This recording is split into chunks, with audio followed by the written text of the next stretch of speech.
नमस्कार, वंदे मातरम। दोस्तों, स्वागत है आप सबका सैनिक पाठशाला में। आज के इस वीडियो के 4 महत्वपूर्ण जानकारियां लेके आया हूं, जैसे आप बोर्ड पर देख पा रहे हैं। दोस्तों, माननीय सुप्रीम कोर्ट ने पेंशनर के फेवर में एक बहुत बड़ा आदेश सुनाया है। 10 अप्रैल 2026 का यह आदेश है। दोस्तों, सुप्रीम कोर्ट ने बड़ी टिप्पणी करते हुए यह आदेश सुनाया है कि अगर आप कर्मचारियों और पेंशनर के बीच में व्यवधान रखेंगे, डिफरेंस रखेंगे, तो कहीं ना कहीं भारत के संविधान का आर्टिकल नंबर 14 का आप उल्लंघन कर रहे हैं।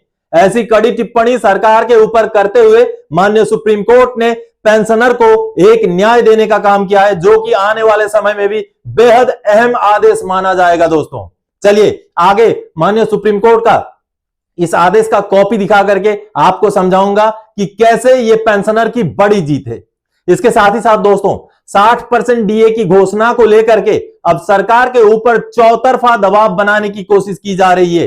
लेटर के ऊपर लेटर जारी किए जा रहे हैं। इसके बारे में भी आगे बात करेंगे। दोस्तों, अब जल्द से जल्द 60% डीएडीआर की घोषणा हो जाएगी। इसके साथ ही साथ दोस्तों, क्या फौज की वर्दी कोई भी पहन सकता है, कोई भी बेच सकता है? बिल्कुल नहीं, ऐसा नहीं है। अगर ऐसा होता है तो कानूनी कार्रवाई हो सकती है। इसके बारे में भी आगे जानकारी हासिल करेंगे। दोस्तों, इसके साथ ही साथ ऑर्डिनरी फैमिली पेंशन जो होता है, नॉर्मल रेट या एनहांस रेट, वो कब तक लागू है? 65 साल की उम्र तक लागू है, 67 साल की उम्र तक लागू है। किनको 65 साल तक, किनको 67 साल तक, इसका पूरा जो है जानकारी आपको होना जरूरी है। आप अगर अभी सर्विस पेंशनर हैं तो एक दिन हो सकता है ऐसी नौबत आ जाए कि फैमिली पेंशन भी शुरू होगा। तो ऐसे में आपको अपने परिवार को समझा के रखना है, सिखाना है कि कब तक आपके परिवार को ordinary family pension enhance rate में मिलता रहेगा, कब तक नॉर्मल रेट में लागू है। ये चीजें समझाना है, जो आगे आपको कुछ लेटर्स के जरिए आज के इस वीडियो में समझाऊंगा। तो चलिए आगे बढ़ेंगे आज के इन्हीं 4 महत्वपूर्ण विषयों को लेकर के। लेकिन आगे बढ़ने से पहले हमेशा की तरह, अगर सैनिक पाठशाला चैनल का वीडियो आप पहली बार देख रहे हैं या अभी तक चैनल को सब्सक्राइब नहीं किया है, तो चैनल के साथ जुड़े रहने के लिए, इसका हिस्सा बने रहने के लिए और आपसे जुड़ी हुई भरोसेमंद ऑथेंटिक जानकारियां पाते रहने के लिए चैनल को जरूर सब्सक्राइब करें दोस्तों। और साथ ही साथ वीडियोस अच्छे लगते हैं तो दोस्तों के साथ शेयर करें और वीडियोस को लाइक करें और हाइप भी जरूर करें। चलिए आगे बढ़ते हैं दोस्तों। सबसे पहली जानकारी, फौज की वर्दी अब कोई बाजारू सामान नहीं है। हर किसी को नसीब नहीं होगी ये वर्दी। जी हां दोस्तों, फौज की वर्दी पहनने के कुछ रूल हैं। एक रिपोर्ट आपको दिखाता हूं। हर कोई इस वर्दी को बेच भी नहीं सकता, कानूनी कार्रवाई हो जाती है। जी हां, ये न्यूज रिपोर्ट आप देखिए। सेना की वर्दी का कपड़ा बेच रहा दुकानदार गिरफ्तार हो गया है। जी हां, बड़ी बात है। हम अमूमन देखते हैं दुकानों में बेचे जाते हैं वर्दियां, लेकिन एक्चुअल में रूल यह बोलता है कि फौज की जो वर्दी है वो जहां तहां बिकने के लिए नहीं है। जो दिल करे वो पहन नहीं सकता है, उसके लिए कुछ रूल्स हैं। तो चलिए, जो रिपोर्ट है रुड़की से आया है। रुड़की में आर्मी इंटेलिजेंस और पुलिस ने लाल कुर्ती क्षेत्र में आर्मी की प्रतिबंधित वर्दी का कपड़ा बेचने पर दुकानदार को गिरफ्तार कर लिया है। सिविल लाइंस कोतवाली प्रभारी प्रदीप बिष्ट ने बताया कि सोमवार को टीम ने गुरुदेव आर्मी स्टोर से करीब 350 से 400 मीटर आर्मी वर्दी का कपड़ा बरामद किया है, जो आम जनता को बेचना प्रतिबंधित है। यह कपड़ा केवल अधिकृत रक्षा इकाइयों या संबंधित विभागों के लिए ही निर्धारित होता है। इस मामले में दुकानदार के मालिक ब्रह्मजोत निवासी लाल कुर्ती के खिलाफ केस दर्ज किया गया है। पूछताछ में सामने आया है कि वह लंबे समय से दुकान चला रहा था। पुलिस ने दुकानदार से बरामद कपड़ा जब्त कर लिया है और संबंधित दस्तावेजों की जांच की जा रही है। तो देखिए दोस्तों, कार्रवाइयां होती हैं, इसलिए आप भी जानकार रहें। इस तरीके के अगर आपको कहीं घटना दिखाई देती है तो आपको भी रिपोर्ट करना चाहिए। चलिए अब अगली जानकारी की ओर आगे बढ़ते दोस्तों। और अगली जानकारी है, 60% डीए की घोषणा जल्द से जल्द करने के लिए भारत सरकार पर चौतरफा दबाव। जी हां, अब हमारी संस्थाएं लेटर लिख रहे हैं, लेटर के ऊपर लेटर लिख रहे हैं। चलिए जो लेटर सामने आए उनको देखते हैं। दोस्तों, ये जो सामने आप लेटर देख पा रहे हैं, कुछ दिनों पहले ही हमने देखा था, आज से 2 दिन पहले, कि confederation of central government employees and workers ने सीधे सीधे माननीय वित्त मंत्री जी को लेटर लिखा है और लेटर लिख करके यह कहा है कि जनवरी 2026 से बढ़ने वाला डीएडीआर के परसेंटेज को अब विलंब ना करते हुए, देरी ना करते हुए इमीडिएटली सरकार बढ़ाए। अब इस मुद्दे को लेकर बाकी संस्थाएं भी सामने आई हैं और सरकार के ऊपर दबाव बनाने की कोशिश की है। ये देखिए, भारत पेंशनर समाज, जो कि एक बड़ी पेंशनर से जुड़ी हुई एक एसोसिएशन है, जिसमें बड़े बड़े अधिकारी भी इसके सदस्य हैं, जो रिटायर्ड अधिकारी हैं। तो 10 अप्रैल 2026 को भारत पेंशनर समाज ने ये मोस्ट इमीडिएट लेटर निकाला है, जैसे आप देख पा रहे हैं, मोस्ट इमीडिएट लेटर, और सीधे सीधे माननीय वित्त मंत्री जी को ये लेटर को एड्रेस किया गया है। और इस लेटर में जैसे इसका सब्जेक्ट देख पा रहे हैं, request for early release of dearness allowance, dearness relief, DADR due from January 2026 to all central government pensioners and family pensioners. यानी कि DADR को जल्दी से जल्दी डिक्लेयर करने को लेकर, जल्दी से जल्दी भुगतान करने को लेकर के ये लेटर लिखा गया है। इस लेटर में उम्र दराज वाले पेंशनर्स का हवाला दिया गया है, उनके लिए किस तरीके से छोटी छोटी बढ़ोतरियां भी बेहद मायने रखती हैं, उस बात को यहां पर दर्शाया गया है और जस्टिफिकेशन दिया गया है कि अगर उम्र दराज वाले पेंशनर्स को आप समय से अगर उनका भुगतान, उनका बढ़ोतरी नहीं देंगे तो कहीं ना कहीं इनजस्टिस होगा। तो ऐसे ही बातों को लिखते हुए, ऐसे ही जस्टिफिकेशन देते हुए जनवरी 2026 से बढ़ने वाला DADR को सरकार जल्दी से घोषणा कर दे, जल्दी से उसका भुगतान कर दे, ऐसी गुजारिश भारत सरकार से भारत पेंशनर समाज द्वारा की गई है दोस्तों। और ये लेटर कई सारे विभागों को, कई सारे डिपार्टमेंट्स को भी एड्रेस किया गया है, कॉपी 2 में उनको भी दिया गया है। तो कहीं ना कहीं सरकार के ऊपर एसोसिएशन संस्थाओं द्वारा दबाव बनाने की कोशिश की जा रही है कि जनवरी 2026 से मिलने वाला DADR का भुगतान सरकार जल्दी से जल्दी कर दे। कई सारी संस्थाएं अब DADR की घोषणा को लेकर के भारत सरकार से, वित्त मंत्रालय से, वित्त मंत्री जी से गुजारिश करने लग गए हैं, अब DA की घोषणा सरकार जल्दी से जल्दी करे। अब यह सवाल इस टाइम में इसलिए ज्यादा महत्वपूर्ण हो जाता है दोस्तों, क्योंकि 8वां पे कमीशन जनवरी 2026 से लागू है। तो जनवरी 2026 से जो DADR है, क्या वो नॉर्मल रेट पर जैसे 7वें पे कमीशन में बढ़ता था वैसे ही सरकार बढ़ाएगी, या कुछ और फॉर्मूला लाएगी, या DADR को मर्ज करेगी? कुछ ना कुछ तभी पता चलेगा जब DADR कंटिन्यूएशन में बढ़ोतरी होगी।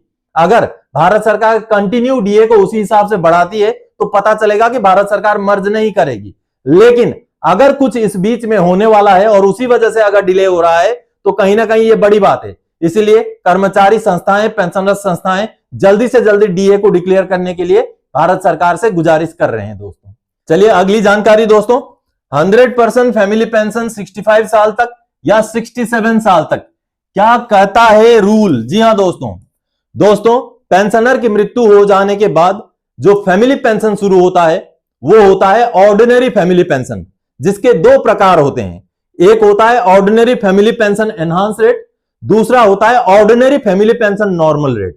तो ऐसे में ordinary family pension enhance rate कब तक मिलता है और ordinary family pension normal rate कब से शुरू होता है?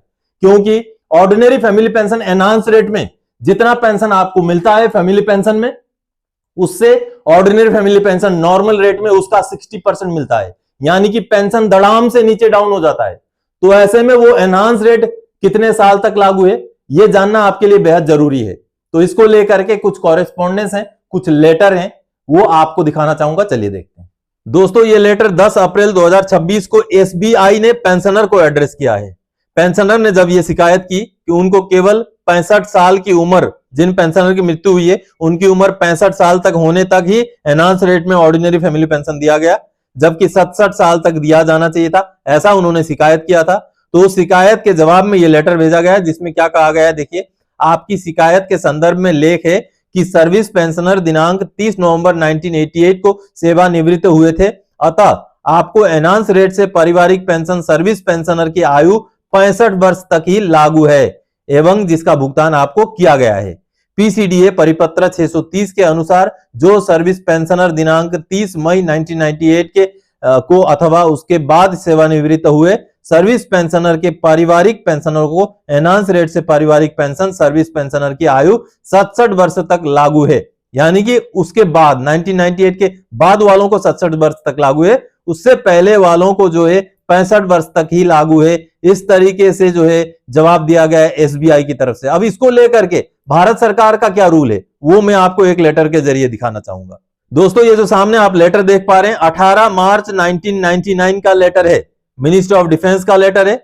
और ये लेटर दोस्तों ordinary family pension enhance rate और नॉर्मल रेट के कुछ डाउट्स को क्लियर करता है। ये एक रूलिंग लेटर है और इस लेटर में जो पोर्शन है मैं दिखाना चाहूंगा आपको। ये वाला जो 2 नंबर पैराग्राफ है, इस 2 नंबर पैराग्राफ से आपको क्लियर होगा।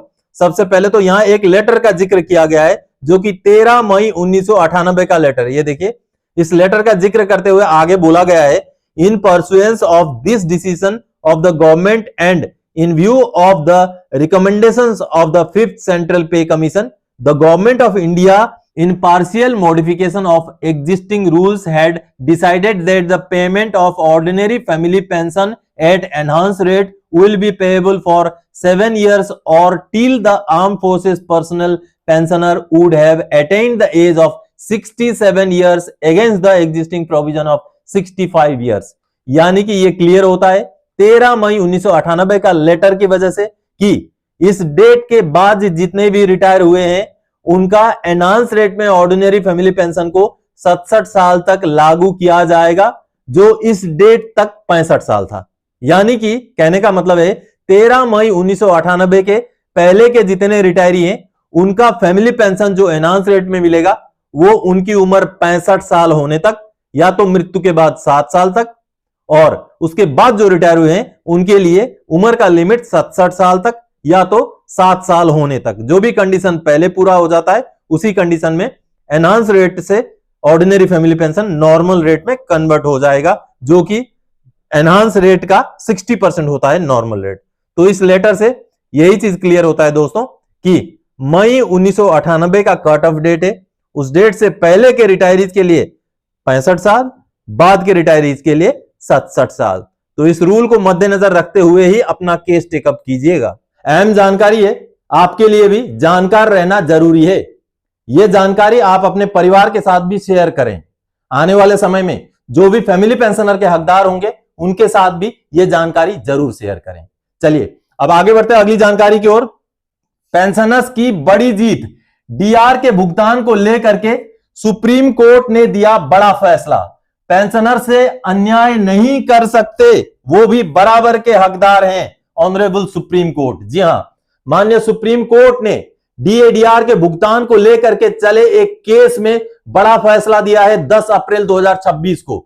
माननीय कोर्ट ने कहा है कि आप पेंशनर से अन्याय नहीं कर सकते, कर्मचारियों को जो दे रहे हैं वही आपको पेंशनर को भी देना पड़ेगा, समान उनका अधिकार है। अगर ऐसा नहीं करते तो भारत के संविधान का आर्टिकल 14 का उल्लंघन हो जाएगा। जी हां, माननीय सुप्रीम कोर्ट का जो 10 अप्रैल का आदेश है उसका कॉपी देखते हैं। दोस्तों ये सामने आप माननीय सुप्रीम कोर्ट का एक ऐतिहासिक जजमेंट देख पा रहे हैं जो कि 10 अप्रैल 2026 का जजमेंट है। यह आदेश पेंशनर के फेवर में एक बहुत बड़ा आदेश है। दोस्तों माननीय सुप्रीम कोर्ट ने भारत के संविधान का 14 नंबर आर्टिकल का हवाला देते हुए, 14 नंबर अनुच्छेद का हवाला देते हुए यह कहा है कि पेंशनर्स को आप नाइंसाफी नहीं कर सकते। जी हां, बहुत बड़ा मसला है। कर्मचारियों को अलग डीए का परसेंटेज और पेंशनर को अलग डीआर का परसेंटेज देने का मामला था, जिस पर अब माननीय सुप्रीम कोर्ट ने बराबरी का अधिकार देना पड़ेगा ऐसा जजमेंट सुना दिया है, जो कि आने वाले समय में भी बहुत बड़ा जजमेंट के रूप में इसको देखा जा सकता है। दोस्तों जी हां, केरला के कुछ पेंशनर्स का यह सवाल था। केरला के कर्मचारियों और पेंशनर्स को अलग अलग रेट में डीए और डीआर जब फिक्स करके दिया गया सरकार द्वारा, तो उसके खिलाफ पेंशनर ने केस जीत लिया, लेकिन सरकार सुप्रीम कोर्ट चली गई। अब सुप्रीम कोर्ट में सरकार की दलील खारिज करते हुए माननीय सुप्रीम कोर्ट ने पेंशनर को बराबर का अधिकार देने का जो है आदेश सुना दिया है। जी हां, आप देख पा रहे हैं बहुत ही बड़ा जजमेंट है और पेंशनर के फेवर में यह एक ऐतिहासिक जजमेंट है। अब इसमें इशू क्या था, क्या मसला था, देखिए। The short question posited for our consideration in this appeal is if dearness allowance and dearness relief are to be added on salary and pension payable to serving employees and retired employees respectively, whether there could be a higher rate for enhancement of DA than what is for DR। यानी कि सवाल यह है कि जो कर्मचारियों को DA मिलता है और पेंशनर को DR मिलता है, तो क्या डीए को ज्यादा दे करके डीआर के मुकाबले डीआर को कम दिया जा सकता है? यह सवाल था माननीय सुप्रीम कोर्ट के सामने, जिस पर माननीय सुप्रीम कोर्ट ने सुनवाई किया। कई सारे फैक्ट सामने आए, कई सारे सबूतों, कई सारे दलीलों, कई सारे नियमों को यहां पर सामने रखा गया माननीय कोर्ट के सामने, और आखिरकार माननीय कोर्ट ने कड़ी टिप्पणी करते हुए जो कॉन्स्टिट्यूशन, जो संविधान का आर्टिकल 14 है, उसका भी जिक्र करते हुए माननीय कोर्ट ने पेंशनर के फेवर में यह फैसला सुना दिया, जो कहीं ना कहीं एक नजीर पेश करने वाला फैसला है दोस्तों। अब देखिए 28 नंबर पैराग्राफ में, ये देखिए 28 नंबर पैराग्राफ में लगभग क्लियर हो जाता है कि डिसीजन माननीय कोर्ट ने क्या दिया। No doubt a financial crunch might be a guiding factor to defer disbursement of certain benefits or may justify separate dates for implementation of beneficial schemes। यानी कि अगर फाइनेंशियली बर्डन है सरकार के ऊपर, तो हो सकता है कि सरकार किसी स्कीम को देरी से दे, किसी को थोड़ा जल्दी दे दिया, किसी को हो सकता है देरी से दे, यह सरकार जस्टिफाई कर सकती है। But once a decision is taken to provide certain allowances as also to increase them based on inflation, fixing a higher rate of increase for the ones who are serving than ones who have retired would be arbitrary and violating of article 14 of the constitution।